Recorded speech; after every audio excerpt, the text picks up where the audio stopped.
Hi there. Welcome to Bourbon Turntable. This is the show that blends the love of music with the love of whiskey. Tonight, I have one of my favorite guests, good friend. Love this dude. He's just awesome. Every time he's on here, we have a good time. And we've created a tradition unlike any other. Every time the Cold Stairs and or Chris Tapp releases an album, we're going to get together and review it for you. So welcome back, Jason Johantges. What's up, buddy?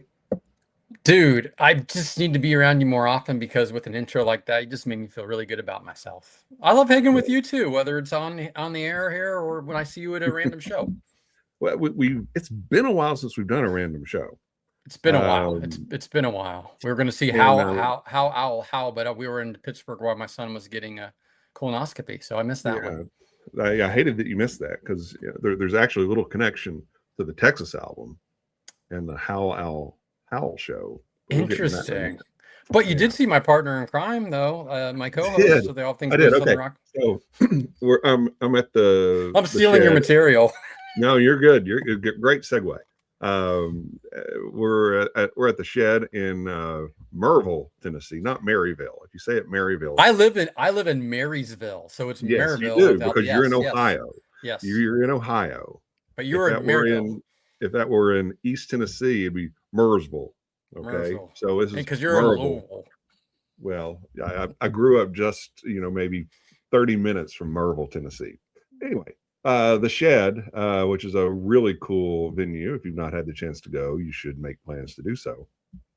And a lot of people, including Brian Jones of All Things Blues and Rock Southern podcast, he goes every year for the 3-day residency of Blackberry Smoke.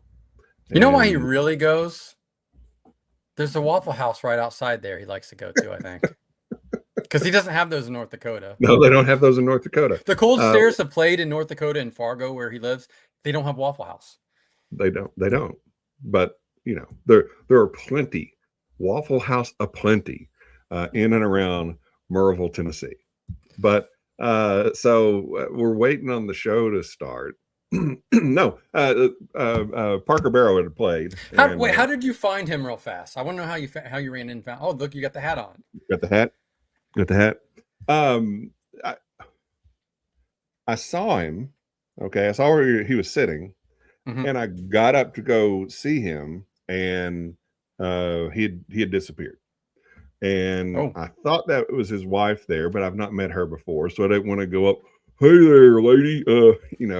That could be off-putting, and I don't want to be off-putting. So after the show, you could never. Well, yeah, I could.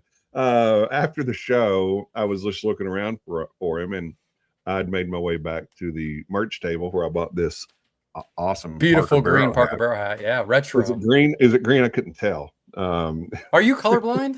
No, it's very, very green. Oh, okay. I'm like, I'm wearing a red shirt. None more green. None more green. But he was standing about as far away as me to the wall, and the wall's maybe 10 feet away. I'm going, Brian, and he's zoned in on something. Then he finally looks and he's like, who's this weirdo talking to me? And it took a beat or two, and then it clicked. Oh, okay, I know who this is. And then he immediately says, let's get a picture.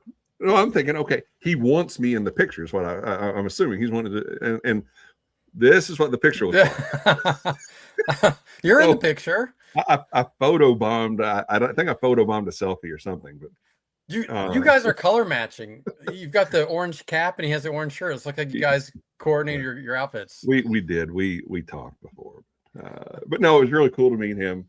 And got to meet Greg Bell, who is Wanted Management, who manages Parker Barrow, and got to see the guys. Yeah, and they're fantastic. And Dylan's wearing that big hat, and he came out on stage with that hat on. I'm like, dude, I've seen you play. That thing's not lasting half the song. Sure enough, it's flying all over the place. But they were fantastic. Oh yes, they're so great. I look forward to another opportunity to see them play again. I know they got a couple more dates coming up with Blackberry Smoke, Cold, Yep. Some of our other friends do, and we'll probably get into that, so I won't spoil it.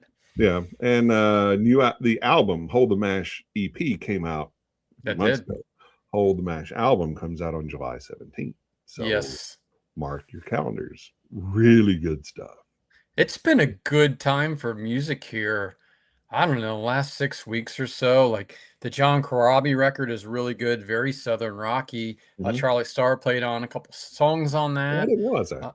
Yeah, he played on like 3 songs. And there's one solo on there that you're like, oh, that's Charlie Starr. And I'm like messaging with him. I'm like, he's like, yep, that's me on that.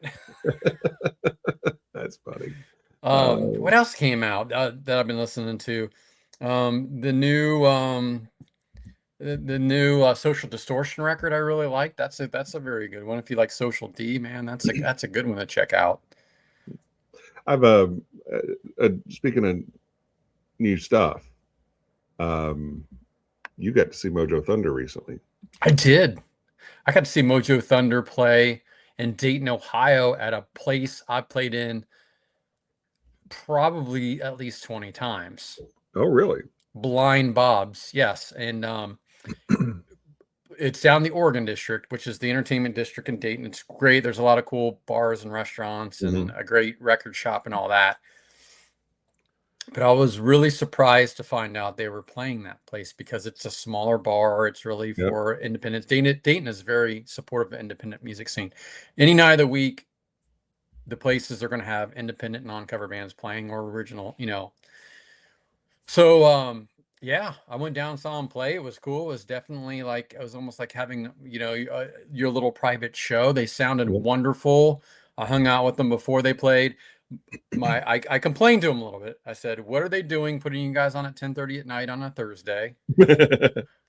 Why is there an opener? This bar, Blind Bob should know that this is a band from out of town. It's a Thursday night. They don't need the weekend fucking schedule. They should be 8 o'clock and for the opener and 9 o'clock at the latest for those guys. I'm like, I have to drive an hour. I say I gotta go to work. It's late. So then I'm like, who books your shows? Because shook your fist at a cloud and I raised my cane. And I'm like, who's your booking agent? Because if you guys want to play in the Dayton area, there's some places that are more deserving of you guys playing. Again, I love Blind Bob's, but a band like Mojo Thunder, it's my little indie Dayton band that plays 4 times a year. That's the place to play. So I'm like, okay, you didn't know. That's cool. But they came in, they gave it all. They sounded great. They played, stuff off the first record, stuff off the second record, stuff off the upcoming record, of which you just showed a picture of. Yep.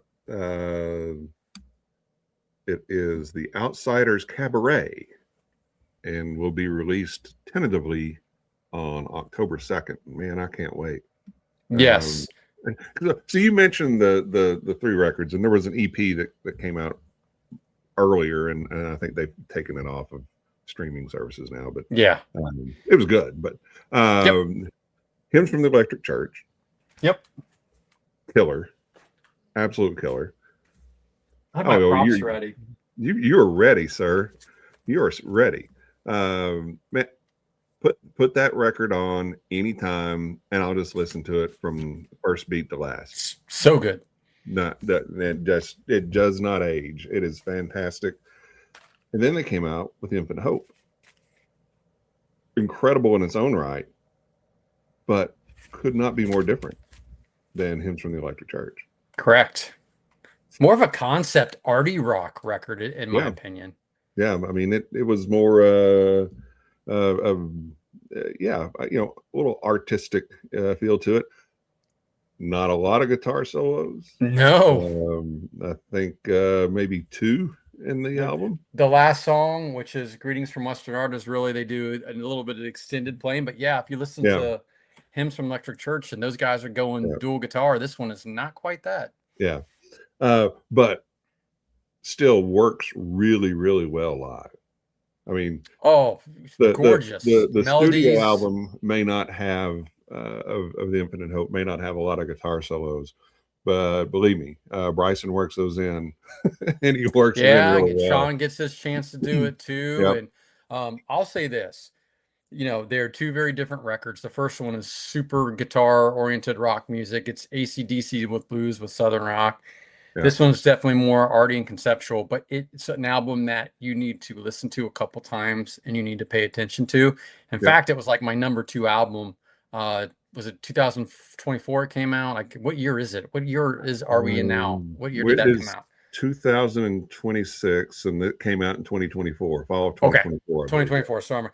But it really grows. It's got to grow on you. You got to give it time. You got to pay attention, and it's amazing. It was one of my favorite records of that year. Yeah, because it took me by surprise when I first listened to it, because it's like, okay, wait a minute, what's going on here? Yep. And I liked it so much. I sent it to my friend Tony Higbee, who plays in Brother Kane and with Tom Kiefer, like, because we always talk about music. I'm like, I'm going to send you this record. Yeah, love it. And I thought it was just knocked out of the park, and the cover art's great too. I love comic books. It's great. Yeah. So they got a new single just came out this past Friday called "Spin It Up," and it will be on the Outsiders Cabaret. I believe, looking at the track listing, it looks like it might be first song side B. But okay. They closed the show with that. Did they? Mm-hmm. Okay, which is interesting. So, brand new song. But going, they're not doing the same thing twice. This has kind of a punk feel to it with a little bit of Slash. Mm-hmm. Yeah, that guitar solo. I mean, it's like, okay, it's almost between the two albums, the two LPs, right? It's like the splits the difference. Yeah. So I love those guys. They're great dudes. They're great musicians. They're great. Love what they do. They're bold and they're brave and they're talented. And if you're not familiar with Mojo Thunder, what's your problem? But do you not like fun or good music? Look, I got a Mojo Thunder hat. You do. You switched hats. You moved from Parker Barrow. Are you going to have a Cold Stairs hat now? Or are you just going to? No, I've got a Cold Stairs T-shirt on. I've got an old school Cold Stairs T-shirt on from when I saw him open for Larkin Poe in Cincinnati. Oh wow, cool. Yeah, that's very cool. Yeah. Hey, they were a 2-piece then. Well, that's been a minute. Been a minute. Yeah. Anyway, we'll get into them in just a second. In honor of the album, which is called Texas, I have sent you some Texas whiskey. You have. Hey, I've got one of those too. I had my props ready. I'm like a prop comedian. I'm like a Carrot Top of the Southern Rock and Blues podcast scene. Who was the other? Was it Gallagher that Gallagher squash watermelons at the end? Yeah, we're not going to. And then his brother took his act and called himself Gallagher too, and then Gallagher had to sue Gallagher. It's a whole thing. Read about it on the internet, people. Yeah, Google it. Ironroot Republic is one of my favorite distilleries anywhere. Okay. But they are in Texas, and we're going to start out drinking this Ironroot Promethean. So the Promethean. Got it. Promethean stole fire from the gods and gave it to man, or something like that. Prometheus. If I remember my Greek mythology, which I don't often do, but it's got a very nice aroma to it right off the bat here. A little sweet and a little hot at the same time, if I'm smelling it correctly. I think you are. It is red corn, yellow corn, and rye. Oh, that's good. Yeah. You can definitely taste the rye in it. It's a little hot in the middle, but it's kind of smooth throughout the whole thing. It's one of my favorites of theirs. So it's got a flavor that reminding me of something. I can't put my finger on it. It's good. Good choice. I like it. Cheers, sir. Cheers. Yeah. Okay. So we're going to talk about the Cold Stairs. Yes, we are. And new album Texas has been out around a month. We usually do a little bit better about being right on top of these, but we're busy, man. We've got we got business. We got business. Being adult is stupid. It's busy and most of it's not fun and it costs a lot of money. It's dumb. If you're listening out there, don't become an adult, people. Just stay young. Stay forever young. Yes. Stay forever young. Yeah. So a couple of things real quick on Cold Stairs. Assuming I get this show out on time, which I should.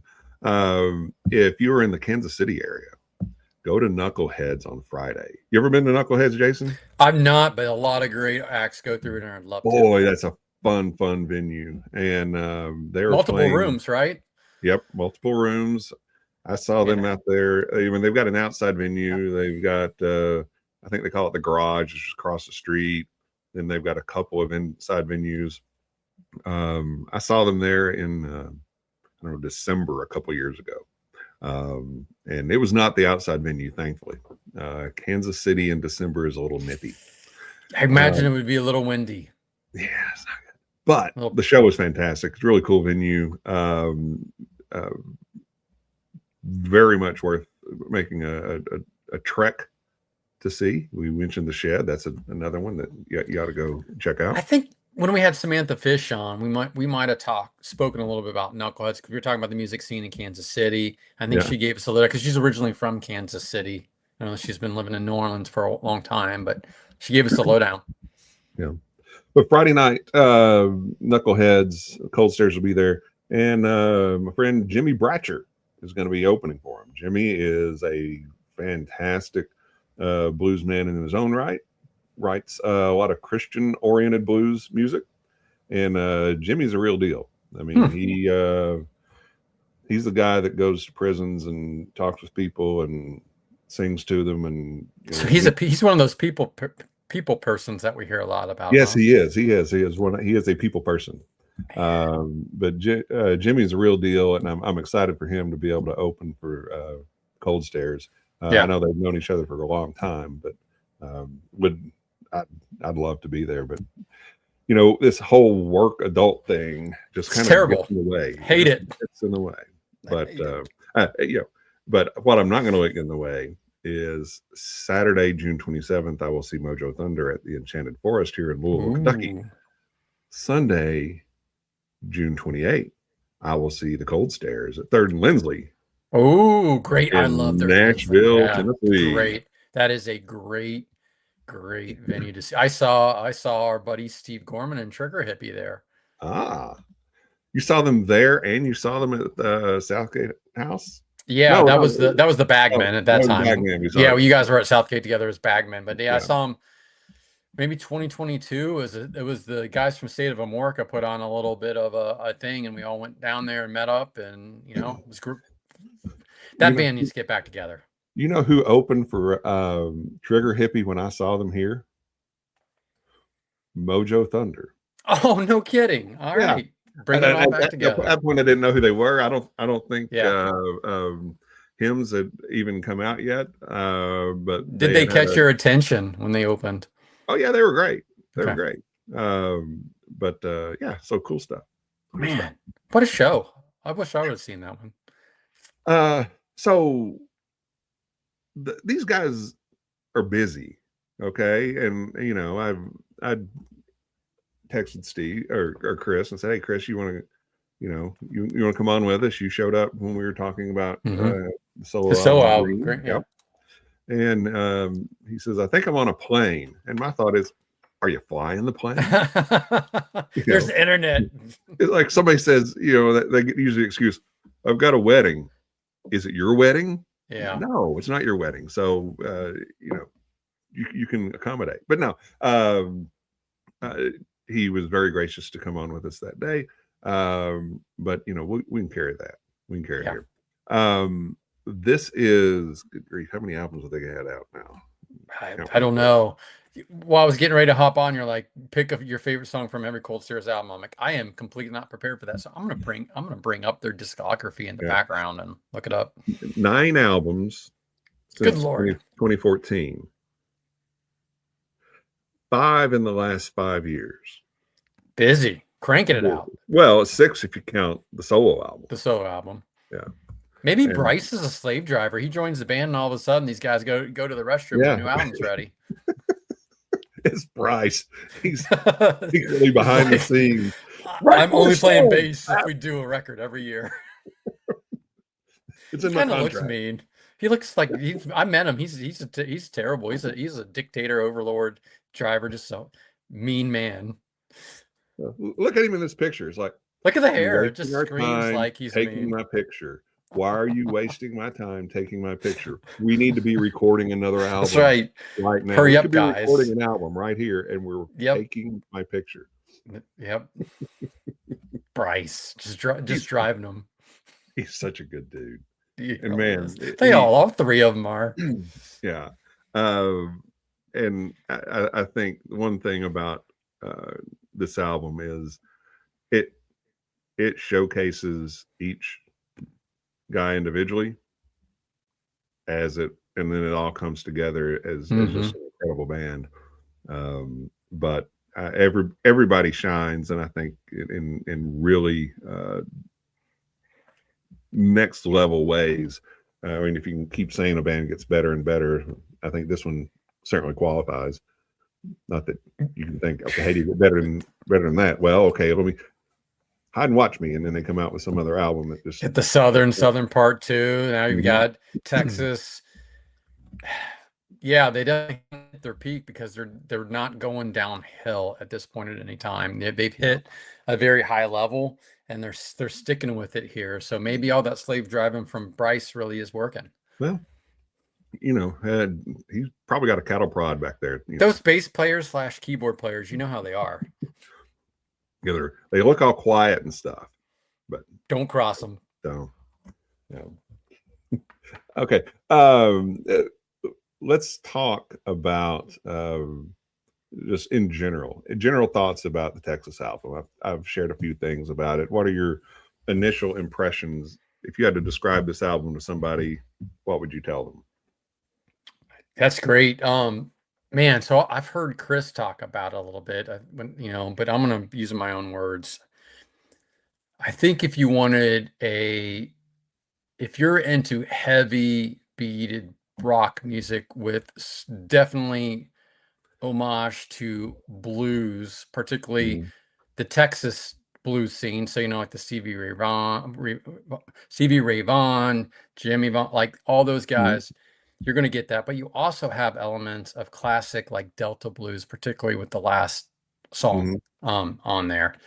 So if you're into that, if you're into the power rock trio with blues influences, particularly in the styles of the Texas bluesmen, I think a lot of these songs you could throw to Double Trouble and have them back up the band, and they would fit right in. You know what I mean? Like it's not blues-esque like Stevie Ray Vaughan, but it's got that flavor to it while being pretty much a straight rock record. Yeah. I think there's a filter or a prism there that you're kind of looking through. That's okay. Here's some of that Texas blues it kind of filters through that, but it's still just a great rock album. It's a rock record that plays homage to the blues with different types of blues, but it is a rock record with the beats, with the solos. You get your tapping your feet. You got a couple slower songs, man. Do you like fun? Do you like music? This is a record for you. What are you waiting on? What are you waiting on? Buy it. The adjective that first came to mind when I first got to know this band was fierce, and it holds. That adjective certainly holds with this because it is very, very fierce, and nothing quite more fierce than the opening track, Nowhere to Go. I mean, it's right out of the gate, boom, it hits, and it hits well. Classic riffage, great guitar riff on this whole thing, man. Like it really is. Like it gets you going. I picked up to try to play that on guitar just because it sounded really cool. Man, it is. You want to start off a rock record? This is the rocker to get you rolling. It's got a cool solo. It's got a very simple but powerful 3-chord chorus, man. It is. Here we go, baby. Strap in. Yeah, it checks all the boxes. If you checks all the boxes. You like rock music? This is for you. People say rock is dead. Don't tell these guys. They will beat it into you. Bryce will kill you with his bass. Bryce will, he'll whip you with his He'll hair. disappear. He's got that hair, he's got that hair. It's like a special combat move, when you're playing those fighting video games. He probably hides a Derringer in there. You think? He could. He could. He absolutely could. Or some kind of blade. He really has nice hair. I'm jealous. I would never wear a hat if I had his hair. I would never wear a hat either. I would walk into the room with my hair pointed at people. Hello. My hair would say hello. I wouldn't have to speak a word. I wonder if you could get I told Chris that he needed to do some bobbleheads. And for Bryce's, his hair would bobble, and they should put real hair instead of the plastic sculpted stuff. That's what they should have, so it flops when he does it. It'd be like a metronome. Yeah, we should totally do the merch for these guys. We have great ideas. We do have great ideas. Now they're just going to. I hope Bryce listens to this. I hope he listens to this. If we just love him though, see, so that's the thing. We kid because we love. Yeah. So Nowhere to Go just kind of sets the tone, and but there's plenty to go on the record. There's 9 more songs, or 10 more songs. Sorry, 10 more songs. Yeah. You got a bonus track. We'll talk about the bonus track. Queen of Hearts. Now, I saw them do this one live, I guess maybe even a couple of times before the song got released, and I can't believe they did a Stacey Q cover song on this record. Oh no, that's Two Hearts, not Queen of Hearts. Sorry. Playing with the Queen of Hearts. And yes, and that is Juice Newton. Yes, it is Juice Newton. Thank you. I was gonna Angel in the Morning, Queen of Hearts. Yeah. Yeah. It is not a cover of that. No, they're not covering Juice Newton. And that would be cool if they did. Chris, when you're listening to this, Chris, Juice Newton album. No, you start the show when you're playing Juice Newton. You got to at least do, a couple of verses and a chorus, and then you got to jump into it, come back. Yeah. And then Bryce goes up and pushes him down, and then they start the real song. Just saying, we got ideas. Yeah. Maybe they're good. Maybe they're great. I said they were ideas. I didn't give them an adjective. Sorry, Kevin. You have such a nice, classy show, and every time I show up, I just drive it off the rails. Okay, Queen of Hearts. Yes. And I think you can say this about almost every song on this album. Man, that opening drum lick. Gee whiz. I mean, Brian is one of the best, man. I'd be hard pressed to say who's a drummer I like more. It's like really active playing today. He has the power and the feel, both. But he's got a lot of power for not a big dude. Yeah. He everything kills it. There's no boom chicka boom chicka boom chicka. He's John Bonham-esque, where he's got the feel and he can do the different beats, like the styles, but with that, but he can get heavy into it too and keep it. Yeah, I love it when they've got their all their gear there, and he's got that huge kick drum. Mm-hmm. Yeah, it's massive. Yeah, I asked him how big it was one time. He told me I forget what it was, but it was just blew my mind. Yeah, but the song is great. And it really is kind of like 2 songs in one.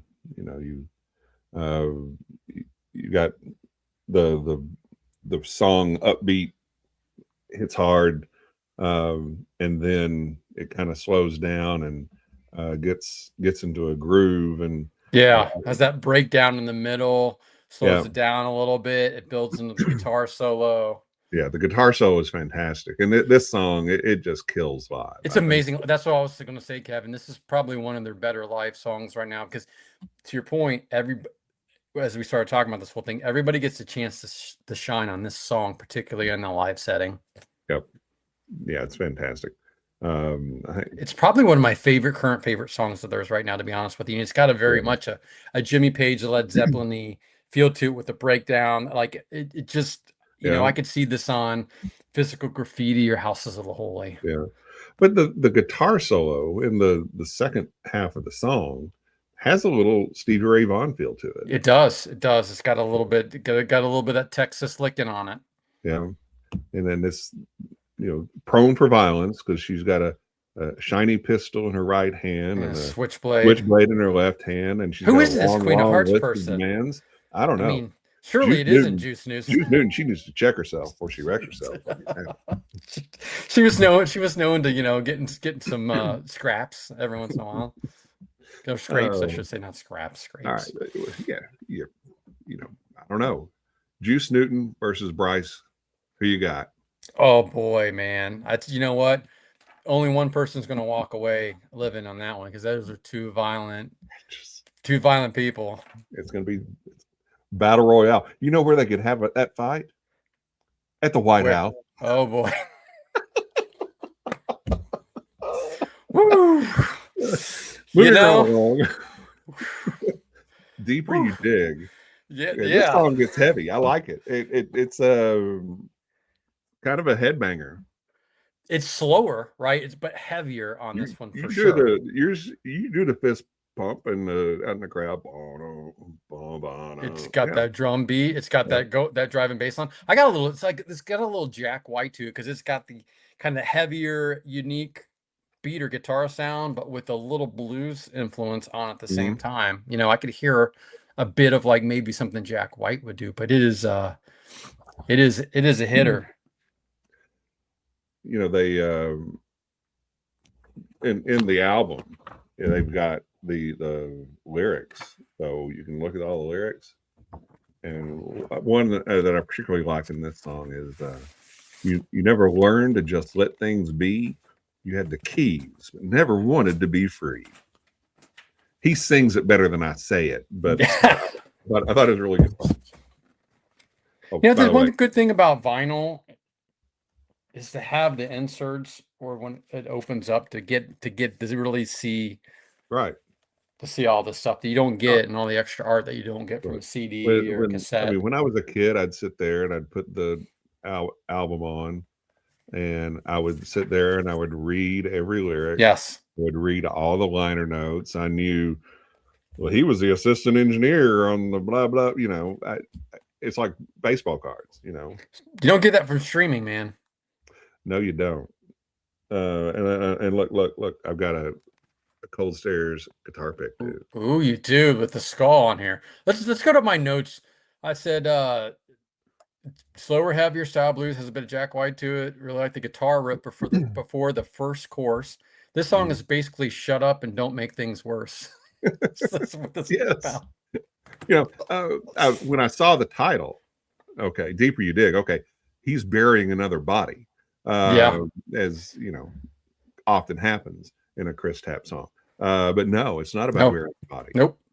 It's not at all. So check this song out. When you coming out of the real slow down conclusion of Queen of Hearts, and then this song kicks in with just being heavy and grungy. Grungy is a good term. It's a really nice transition. I like it a lot. Yep. Yeah, it's good. And like we do have relationship themes. He's got a lot of songs about women in this, you know, and relationships on this one across the board. And this one is definitely one is like, you better shut up and don't make things worse on you, and you can get back in the house. Can't hold out much longer is the fourth track, and this one goes, and you know, just I was listening to this. I've listened to this album a bunch, but I was listening through this song a few times the other day, and just listening to specifically to Bryce's bass line. I made a note on that. Holy crap, dude. I mean, it's incredible. Bryce really gets to show off his bass runs on this one. I made a note. Yeah. It's a good note. And it must be true because we both picked up on it. Yeah. And the guitar solo on this one is great too. Yeah, he's got a wah and a little bit of Mhm. echo, like not echo. What did I put on here? I used voice notes and it spelled it wrong. What did I say? I said the song's got a bit of funk to it. I like the Mhm. solo with the added wah on it. And it's got a Yep. weird effect to it. Like I don't know what that is. Next time I talk to Chris, I'm gonna ask him what effect he had with this wah on top Mhm. of it because it's got like that like it. I don't even Yeah. know. I can't even imitate it. Right. But it's much more an upbeat I song can and hear it picks in up my the head. I know what bass. you're saying. Yes, yes. I want to know what pedals he's using to get that sound. Well, it's really cool. Did you pick up a bit of funk in that song? Like there's a little bit of Yeah. funk to it. And I think it's from the bass from Bryce doing it. Oh yeah. I mean, no, you're thinking, okay, he could pick up and be playing for James Brown. Absolutely. Yeah. Yeah. He's got a little bit of R&B funk to him. And that's Yeah. what makes this great rock band with influences of blues and southern rock, and you need a guy with like that on there. Yeah. And he'll also stab a dude if you need it. Pull that derringer right out of his hair. Um, Chains and Things. Um, okay, this is such a good cover Yeah. that I did not recognize it I didn't either. as a BB King song. This is why you have to buy the physical media so you can get the notes on everything. Yeah, I like it. We got this kind of the slower ballad. Like I like what he does in terms of making this their own version of that. Yeah. A very lo-fi solo. I don't know if there's any effects. Maybe a little bit of reverb on there, but I like it. It's nice and clean, and he's got a little bit of echo going on it too to give it, Yeah. a little body on there. But I'm with you, Kevin. I didn't recognize this as a cover song. Yeah. Chris's vocals are often overlooked because of how good of a guitarist he is. That shouldn't be the case, but kind of is. His vocals on this song shine. I mean, incredibly good. Just and I think over the last several albums, his vocals have become more and more distinctive. That okay, you can't you can't hide that. You can't just like, hey, sing this song and no, you're gonna know exactly who it is. I feel like and Bryce, like to make them a three-piece has really freed him up to do other things and not worrying about like the low, you know what I mean? I think Right. you're right with the vocals, with his guitar playing, particularly his soloing. He has a lot more freedom to concentrate on other stuff now. And I'm so glad they added him, even though he will cut you. Right. Well, Chris better be getting better. He's standing in the back with the Bryce of the blackjack while Chris is in the vocal booth, just like spanning us. You better nail this tape, man. Again. I will hit you. Chris, blink twice if you're in trouble and you need us to rescue you. He's gonna kill us. He's gonna send us hateful text. In a band of kind, unassuming guys, the most kindest and unassumingest, we're making him out to be some sort of psycho. I mean, you know what serial killers look like, right? Nothing but love, Bryce. They look like regular, like you and me. They look like regular people. Yeah. Like you and me? Is that a confession? Odds are, man. Odds are. One of us has got bodies buried somewhere. poor Brian. If you're photobombing some poor guy's selfie, you might be a serial killer. You might be a serial killer. If you're matching his hat to the guy's shirt you're photobombing, you might be a serial killer. Okay, the next song, last song on side A. Is it A or 1? What are they doing? A. I like it. Well, see if you've got your notes, you got your insert. I got it right here. I got it right here, man. I got it. No, I'm making people convinced out there to buy the physical media so they have this. This is the song of the year. I don't care what other song comes out. Really? Last chance. Tell me more. I love it. It's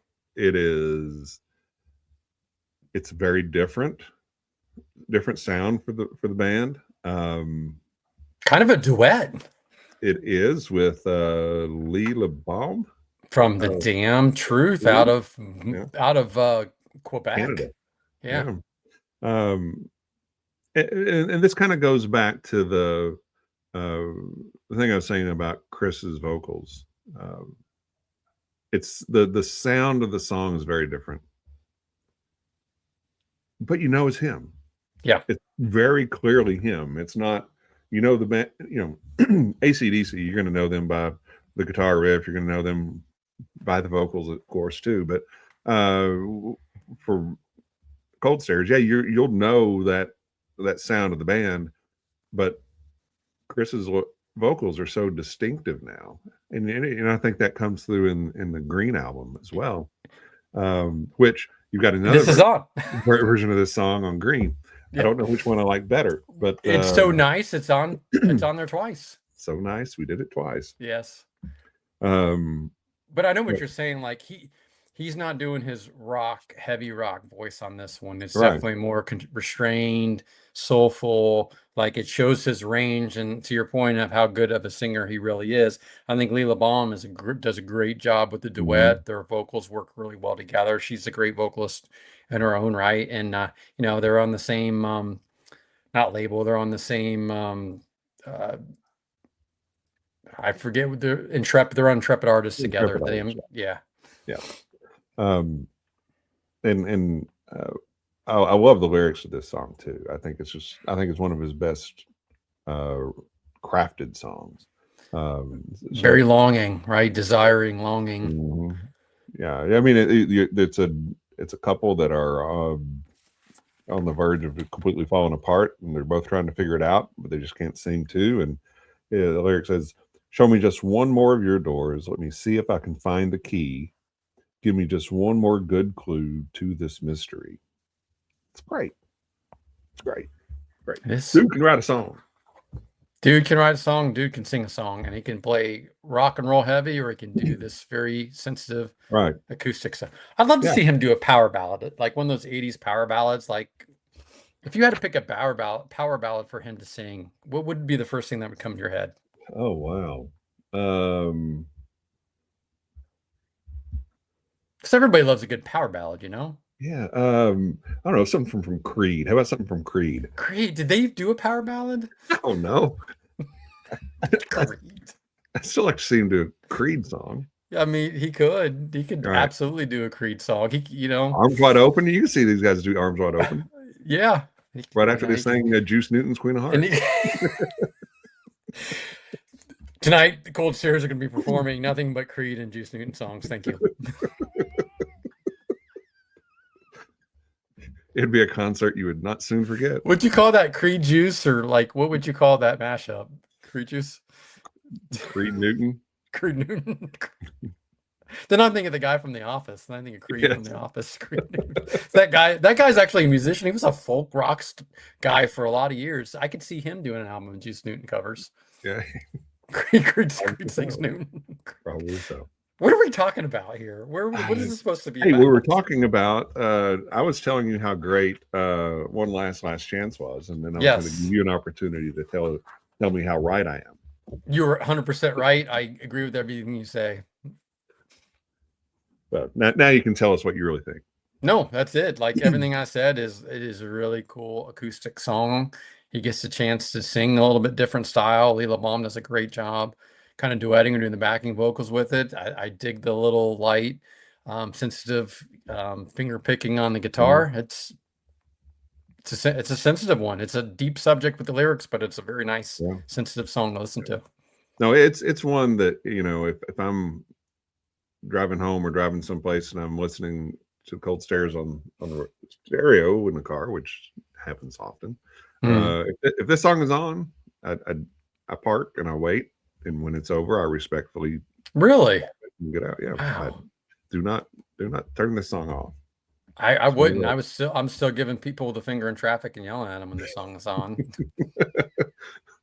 Well, you need to give them one last chance. Don't call me road rage for nothing, buddy. All right, we're gonna switch to side B, because this is a side A, side B album, and we're going to switch to this Ironroot Republic Saints Alley cigar blend. Oh, okay. This is a special little bottle here from the good folks at Ironroot Republic. So my wife and I were talking about this because of the name. I Yep. said, is this meant to be like sip while you're smoking a cigar, or is this supposed to be remnant of the aroma and stuff of a cigar? It is meant to pair well with a cigar. That's what I thought. Okay. Yeah. That's kind of where the both of us landed. Yeah. There are a lot of cigar blend it smells good. efforts out there right now. A few years ago, Buzzard Roost actually had a cigar rye where they put smoke in the barrel from cigars. It's got a little tobacco to it. Yeah. Doesn't it? Yeah. Oh yeah. No, and it's just the type of barrel you use, the time that you age it, the different, and this is aged in not just regular oak barrels, but it's also in Armagnac casks and sherry casks. So the sherry. A blend of stuff going on in there. Little red. Is there some honey? What's the sweetness? Is that from the sherry or something else? Probably sherry. There's a bit of sweetness to it. I think I like this one better than the other one. Yeah, they're both fantastic. They're both they're both very good and wonderful choices, and I appreciate you illegally shipping those across state lines to me, which I believe is some kind of federal offense. Jason's making his last appearance in because you're going to be in prison. Can you podcast from the pokey? You know what? I think you can. I think if you're in one of those, this would be a low security crime anyways. You'd be in one of those country clubs. You could probably podcast from it. Yeah, probably. Anyway, you don't have to do a whole lot. You can always edit that out, Kevin. Yeah, that requires work. I like your style because Brian and I, we don't, it is what it is. Unless somebody tells us to remove something or there's like, breakage just from the connection. We, this is people talking. People talking here. First song, side B, Out of Love. Out of Love. You want me to take that one? Yep, go for it. This is a little bit more traditional rocker, I'd say, more so than other blues stuff, more straight rock, upbeat. It's probably, to me, it's a good song, but probably the weakest one on the album for me. I do like the main riff, and the main riff over the verse here, but it's like, it's a solid 7.5 out of 10 for me. Well, I would agree that it is a more of just a traditional, like a 70s rock feel. Yes, there you go. I don't know, Free, Bad Company, that kind of thing. Free may have been 60s, but anyway, you know what I'm talking about. Yeah. It's kind of, he's dealing with a trampy woman again, which Bryce will take care of that for him. If only. I think Two Keys in a Good Book. You have a dress you wore on Sunday and dress you wore downtown, and then Carousel is also along those same lines in terms of dealing with a hoe girlfriend. But I like the song a lot. He's all out of love.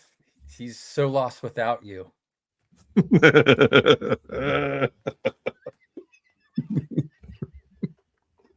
Oh my gosh.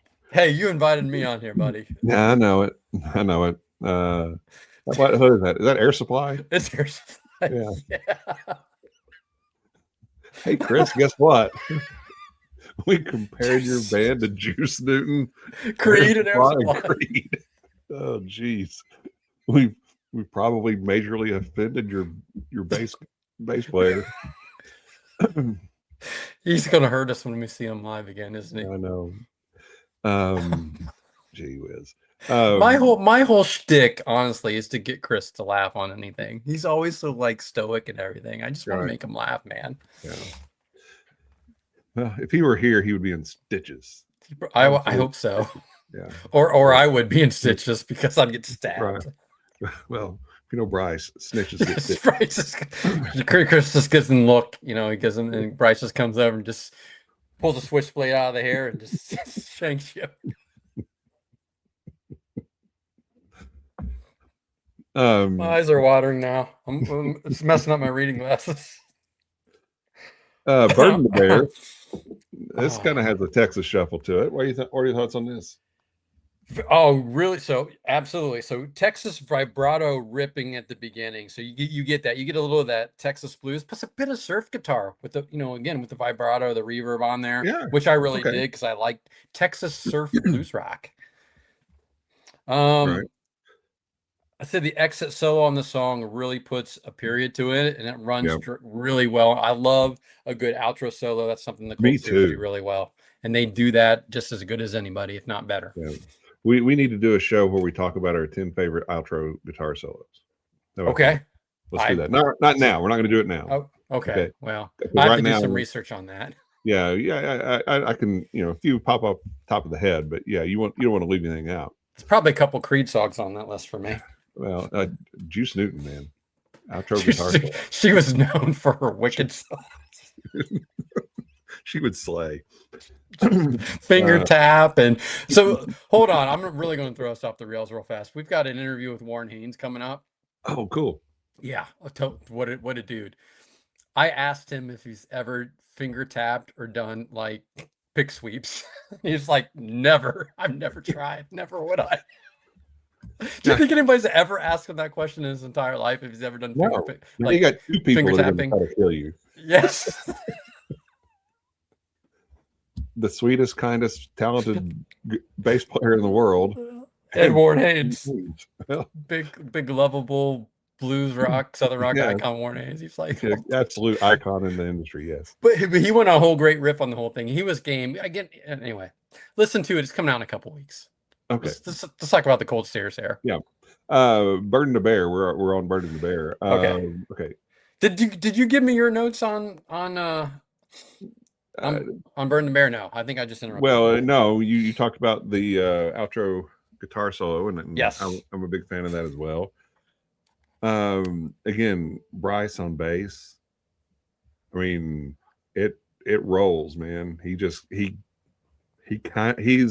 foundation, the framework that I think the song's built around. And I think it's great. I love it. It's sneaky good. Like you hear the beginning of it, you're like, oh, what's the sound on the guitar? And the whole thing just running, and they hit you at that exit solo. You're like, chef's kiss. Beautiful. Yeah. Possession. As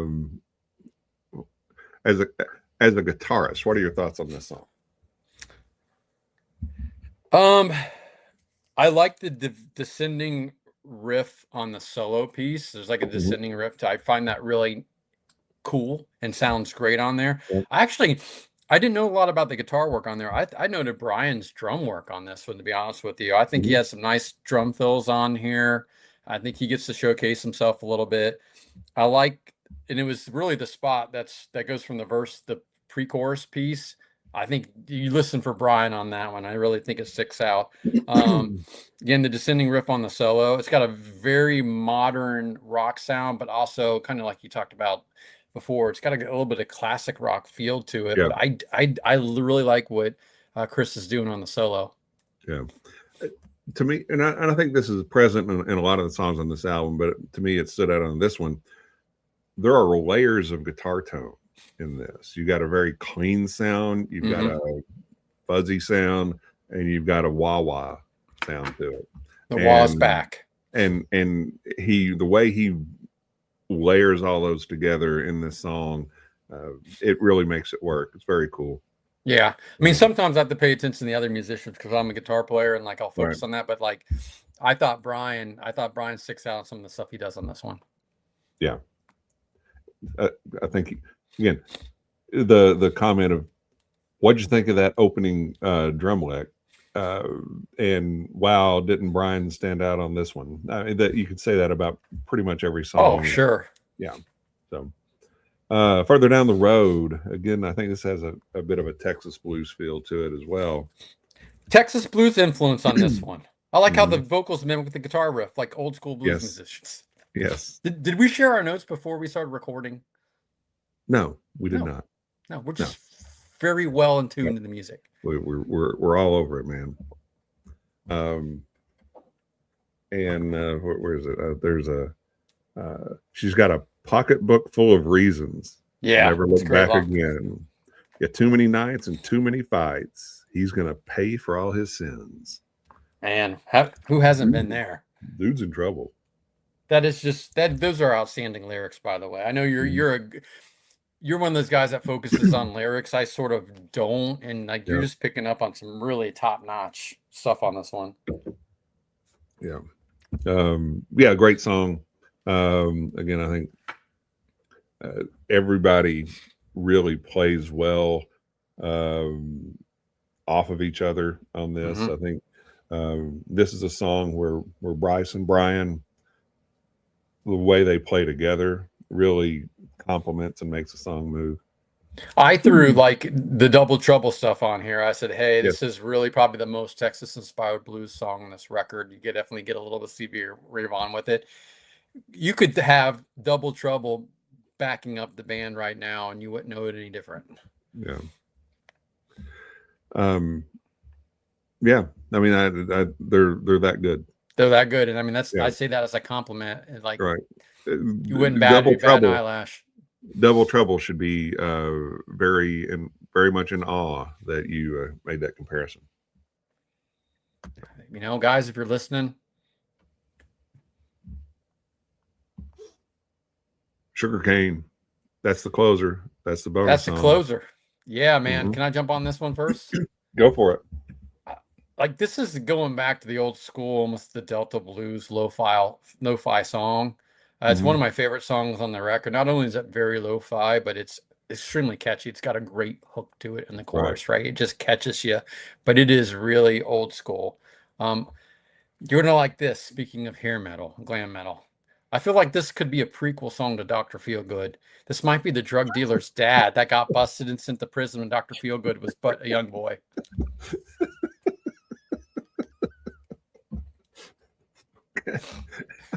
I don't know what else to say to that. Yes, this is the prequel to Dr. Feelgood. Oh, man. We got some covers for you to do, Chris. Motley Crue, Creed, Juice Newton, Air Supply. Do it. Make it happen. You know, there's a great bass and drum riff at the beginning of Dr. Feelgood. Could you imagine these guys could nail it? Like, you could play Sugarcane and they just go into Dr. Feelgood. Totally. I demand it, as a matter of fact. Chris, guys, I demand you do this. Yeah. I didn't really like the song as much. Really? No kidding. Interesting. Like, okay. I don't know. I'm not sure how this fits. And then like the next day, you know how you wake up and you got a song in your head? It's in your head. For like a week. And you know, and I'm like, okay, it is had to grow on you. It's a very good song. And different, but that's okay. Do different things. One last chance. That's different. So tip of the cap. It is one of the biggest earworms on this album, and especially because it's the last song. So that's like the last thing you hear. So it's like stuck. Oh yeah, no, this is the earworm song of the album. Yeah, and you know if they're doing like a you know, induction into the Rock and Roll Hall of Fame, and you know everybody and their brother, you know, Juice Newton gets up on stage, and Scott Stapp from Creed, Scott Stapp. This is the song they're all going to sing. Hey, Stapp, put a shirt on.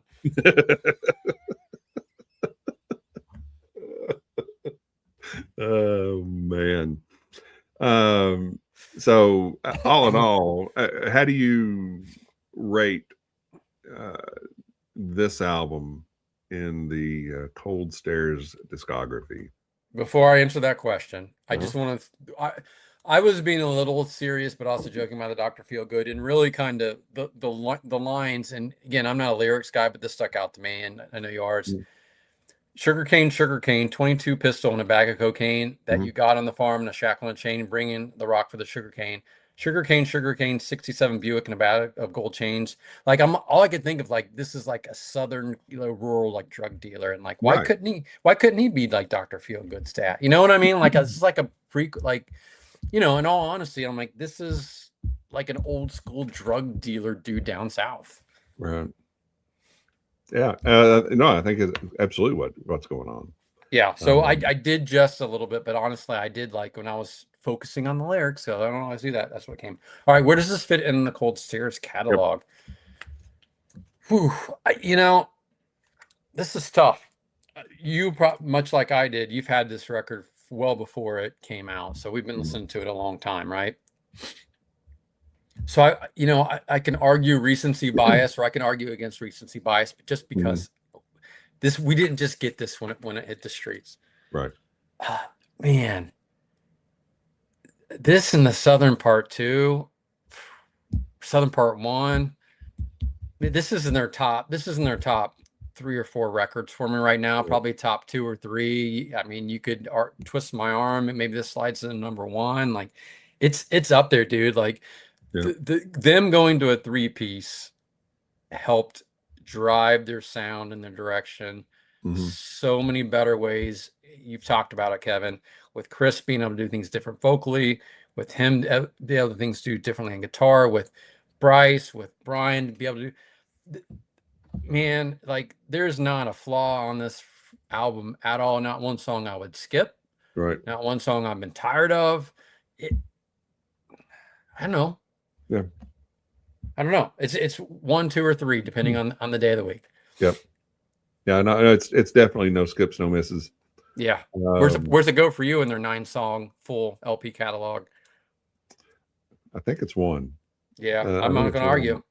I'm not going to argue. And that's no disrespect to anything that's come out before, whether it's stuff that's come out when they're a 3-piece or 2-piece. These guys are at their peak, man. They're on a couple-year peak right now. Yeah, and you know, they're one of those bands that the trajectory is, to me, feels strong.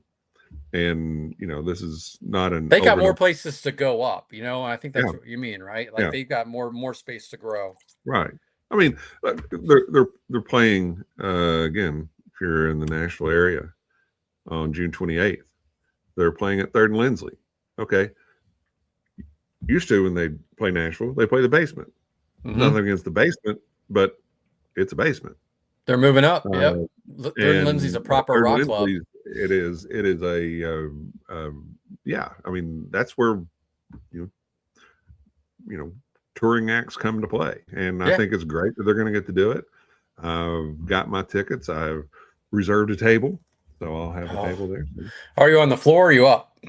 I think I'm on the floor. I think Okay. it's on the floor. They do have like on the side, like an upstairs thing. Pretty cool. Have you been there before? Yeah, a long time ago. Time ago. Yeah. So I don't remember a whole lot about it, but I love it. There was a snowstorm after we saw Trigger Hippie, like 3 inches, and people in Nashville didn't know what the hell was going on. They'd never seen that before. Yeah. Our Uber driver, we could have died a couple times, and we probably had a 5 block drive. Like it was something. I worried about Steve and the rest of the band getting home from that place, because sure as shit, Nashville wasn't plowing any roads or doing anything. Yeah. But I love 3rd and Lindsley. Like, that's great. Yeah. And so these dudes are open for Blackberry Smoke, Kevin. They got dates opening for Blackberry Smoke this summer. Really? I did not know that. How did I not know that? I don't know. And Parker Barrow's got some dates opening for Blackberry Smoke again this summer. And you talk about a band that's on a trajectory. And I mean, both those bands, Parker Barrow, Cold Stairs, they're putting in work. Yeah. I mean, with the Cold Stairs, it's, you know, recording 5 albums in 5 years. It's touring the States, touring Europe, touring the world and elsewhere. Was that the line from Spinal Tap? I don't remember. Maybe. But I mean, but Parker Barrow, I mean, they got to be on the road. They're always on the road. They're great. They're legitimately like road dog. Like I don't know when they ever go home. I don't know. But yeah, they're doing the work. And the music's great, and it's only getting better. And all that playing together, you're only getting better. I like where Parker Barrow's going more like this classic rock revival, like the Black Crow style stuff that they're kind of moving to, versus a little bit more the country. I dig where they're going. They've got the chops, they've got the talent, they've got the music, they've got the looks. Like if I could go to one of those gambling websites and put money on a young like brand new band, I'm throwing money down on Parker Barrow. What is that? Kalish? Kalshi, That's the one. yeah, something like Yeah, that. we could probably see if they'll take a bet. They probably would, but but to your point, these guys are all Cold Stares are homegrown, and they're playing a lot of shows. They're going everywhere. They're repeating. That's how Blackberry Smoke became the machine that they are by doing what the Cold Stares are doing, by what Parker Barrow's doing. You don't have radio help. You don't have MTV. You occasionally get on a podcast with a classy dude like Kevin or a dumbass like me to help spread the word. And that's not, that's only going to get you so far. You got to go out and play, and they're doing it. Right. And word of mouth, yeah, it's just, they're both, they've done great things, but they're not resting on. No, it's everything. Is move it forward, get ramping better. It up.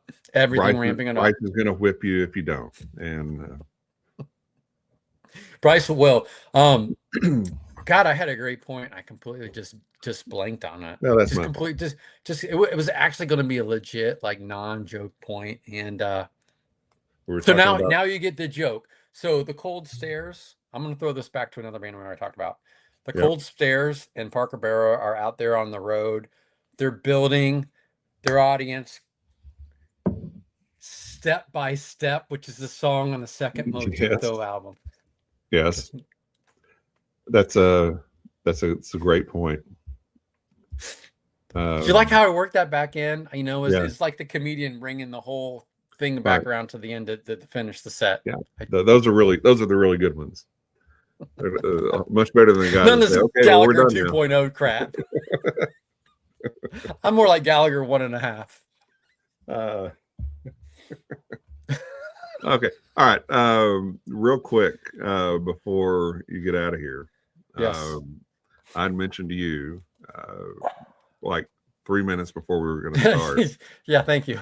Gave you plenty of time to prepare. Yes. Can you name your favorite track on each Cold Stares album? Yes. Can I phone a friend? Yeah, well, sure, if you want to. I mean, I'm phoning what's called Apple Music right now. So we're gonna run through. We'll start 2014. Okay. Cold Wet Night and a Howling Wind. All right. Cold Wet Night and a Howling Wind. So, I mean, Jesus' Brother James. We get to hear that one sometime live. Perform like angel. If 6 was 9, that's it. Okay. Interesting choice. Ingrid Pitt. There you go. Then that is a couple songs away after Oh Well, and I don't remember Ingrid Pitt. Well, you need to go listen to it. It's fantastic. Okay. All right. Jesus' Brother James is really good too, though. The first track. Yeah, I love it. I love it when they do that one live. Red Letter Blues. I've not heard them do Ingrid Pitt live, which is kind of disappointing. And you've seen them how many times? I don't know, 9 or 10. I've heard them do If 6 was 9 before. Okay. I'm pretty sure. That's the Hendrix thing, right? Yeah, that's the Jimmy. Yeah. Okay. All right. So so they're not opposed to doing covers. They're not opposed. I've heard them do Whipping Post before live with Larkin Poe. Oh. Yeah. Son, Whipping Post. They did a great job with that. They did, but Juice Newton's just out there right for the picking. Yep. Queen of Hearts. 2017, the Headbent album. All right. The Headbent album. Headbent album. This is one, I'll be honest with you, I've not really heard a lot of for whatever reason. It just, let me see. Break My Fall. It's a great choice. I've heard him play that live a couple times, and that's one I know really well. Break My Fall. Yeah. Kings. I love Kings.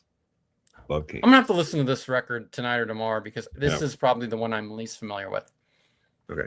Mountain, 2018 Mountain. Yeah, now we're getting to the shit that I know. Okay, Apple, where are you on Apple Music? Apple Music, why aren't you showing me Mountain? Show Me Mountain. It went from Head Bent to Ways. All right. We're going to Google, Kevin. Sorry. Hang on. Go into Google. Google Gold I didn't think Stairs. this would be a problem, but Well, it is for me. Mountain is the great unknown, friend of mine, under his command. Stick 'em up. Underrated song. Stick 'em up.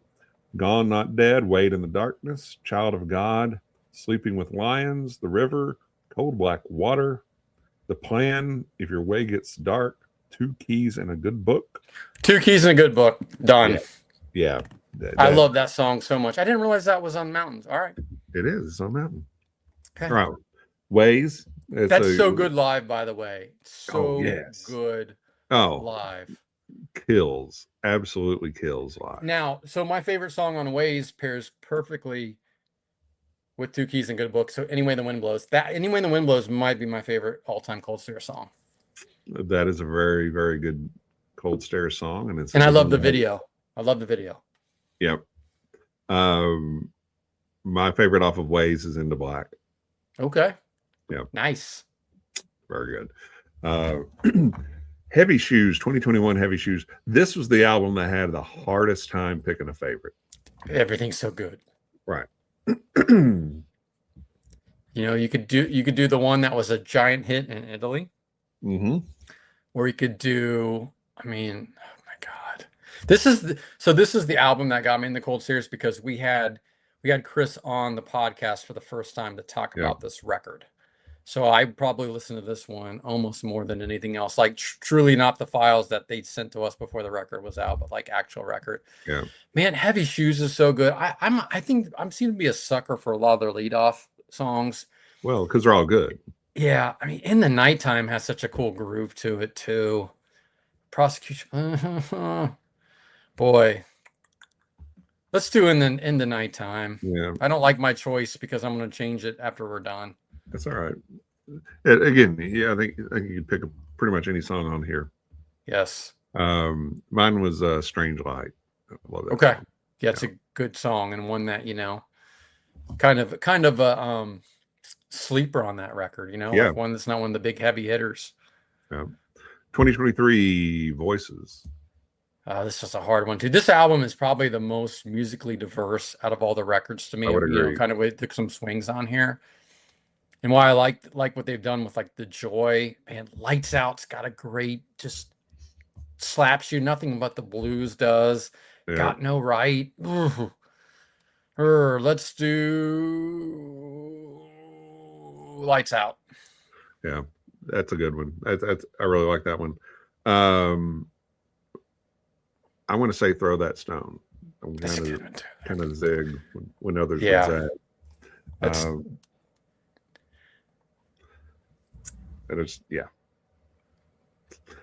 or Sorry I Was Late. One of those two. That's a good one too. That's another like that's another ballady one, isn't it? Yeah. Okay, the Southern. We're getting into 2024 now. These get to be so hard. Looking for a fight. I mean, come on. You've got Bryce in the band, and that's exactly what he's doing. That's always a good choice. Level 4 Floor Blues. No,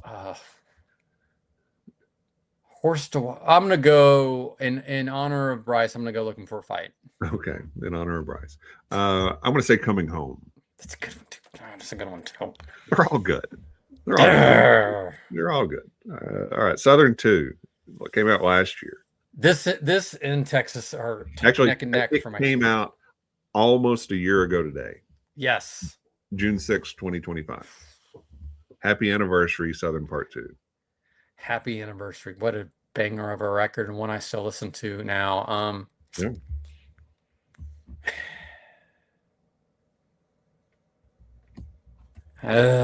I'm either going Automobile because it's another earworm and it gets in your head, or I might just expand my palette, do Hurting Side of Love, or do Ransom. Oh, this is hard, Kevin. Why are you making me do this? This is like Sophie's Choice in every record.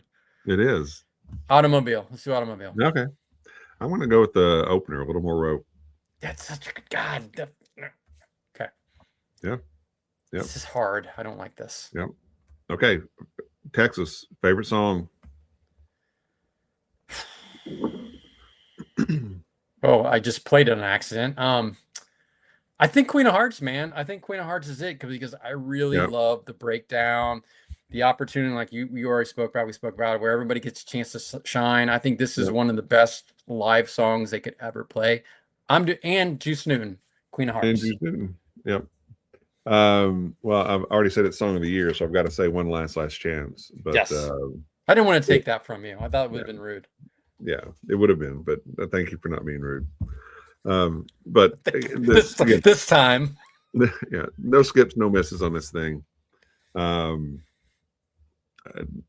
Fantastic record. Congratulations to Chris and Brian, and of course Bryce. Of course, Brian, because he'll cut us if we don't include him in all this. Again, the record that I haven't listened to the most here is I gotta go back. That's the only one I don't have a physical copy of. Headbent. Mm-hmm. Yeah. Which is crazy because I love one of the songs on there, but I don't have the physical copy of it. So I wonder if they still drag it out with them every once in a while. A physical copy of Headbent? Mm-hmm. I haven't seen one in a while. Okay. But you know a guy. I do. I know a guy who may never talk to me ever again if he ever listens to this. Well, all of a sudden his number comes up blocked on my phone. New phone, who dis? Yeah. Well, I in all seriousness can't say enough good things about this album, about this band, and about these guys individually. They're all super. Yeah. When you see them at a show, they're always great to talk to. They take time. They're doing all the things that you got to do to keep building traction, and that's what I think this band is doing. It would not surprise me if this just keeps getting bigger and bigger and better for them. And it's just been a great deal of hard work on their part. And as far as I'm concerned, it's paying off and paying off big because the music is just without peer. Agree. And, if you're listening to this podcast or watching it, you're probably familiar with the Cold Stares because, you've had them on, Kevin, multiple times. Yep. We've spoken about their last couple of records together. But if you haven't, if you're not familiar, if you like rock music, if you like live music, people who are excellent at playing their instruments, go see them live. They will play 90 minutes of nonstop rock and roll. They will sit after the show. They will sign yourself. They will take pictures. They'll talk to you. Yep. Amazing musicians, endless catalog of great stuff, and they're really super good dudes. That's one of the best things for me about doing a podcast, when you find out that this music, this music that you really like, you meet the people and they're good people, and it's just a cherry on top of everything. Yeah. Except for Bryce, he'll cut you. There've only been maybe a couple of people that I've ever had on as guests that were musicians that were like, okay, this is you don't get it. And I mean, I know I'm nobody, but you're somebody to me. You just come on and you give one word answers to what are really good questions. Okay. Sorry that you wasted my time. That's one of two things. Somebody's too cool for school, or a little bit of the younger artists or less experienced artists, they have trouble understanding how to expand something. So even though, I'll give an example, I asked Warren Haynes, have you ever finger tapped on the guitar? He said no, but he went into the reason why and why you were like, that's what a pro legend does. Right. Yeah. Well, now he's out to get you. Now his PR person will not talk to me ever again. She unlinked from me on LinkedIn. That you were delinked. Okay, we're going in circles here now. This is been a ton of fun as always. Always. Thanks for putting up with me. I appreciate that. Not a lot of people would. This is fun. This is fun. And I've got a handful of ideas of things that we can do together at some point. And, hey, when Parker Barrow album comes out or Mojo Thunder album comes out, maybe we can kind of do the same drill. I need to get you on our podcast. We just got to find a slot to get you in. We're like, yeah, we're buried. I hate to say it, buried. We're beating them off with sticks right now. I'm sure you are. You're just super successful, and you gotta so successful. You got a sexy beast like this guy taking selfies. If you've not listened to the All Things Blues and Southern Rock podcast, Brian is the brains and the knowledge and the history and the thoughtful questions. I'm whatever you just listened to for the last 60 minutes. So just know what you're getting into. Kevin, we got our 300th episode coming up here in 2 weeks. 300 awesome. Episodes. 300. 300. Who would have thought? I quit counting. I need to go back and count. I don't know how many I've done. I need to figure that out. It's like Apple and Spotify automatically, I think, assign a number to us. That's the only reason I know. Yeah, well, there you go. See, that's good. So, trivia question about our podcast before you cut everything off. We've had 2 guests who've tied for the most amount of times on our podcast, being 7 appearances each. Mm-hmm. Can you guess who they would be? One is a Kentucky artist and one is a Tennessee artist. Juice Newton. Well, clearly. And Scott Stapp. That's it. One of my guesses was going to be Chris, but Chris and Juice Newton. He's been up there a lot. Chris is a good guess. He's been a lot. Yeah. I'll tell you. Boone Froggatt from Otis. Oh. Great. Yeah. Boone's been on from the beginning. He's friend and family. And then our 300th guest, because we had to really celebrate with somebody we got along with who's just as insane as we are, Leilani Kilgore. Leilani's great. She is good. I had her on, I don't know, probably 2 years ago. She was fantastic. She's working on a new record right now, as a matter of fact. So it was good timing that we got to talk about that. She's crowdsourcing. So, donate. Well, yeah. Well, let me know. Maybe able to do that. That'd be cool. No, that's super. And Boone is just, what a dude. Nice guy, encyclopedic knowledge of music. Just his band Otis is awesome. Yeah. What can you really say about him? Need more Otis music.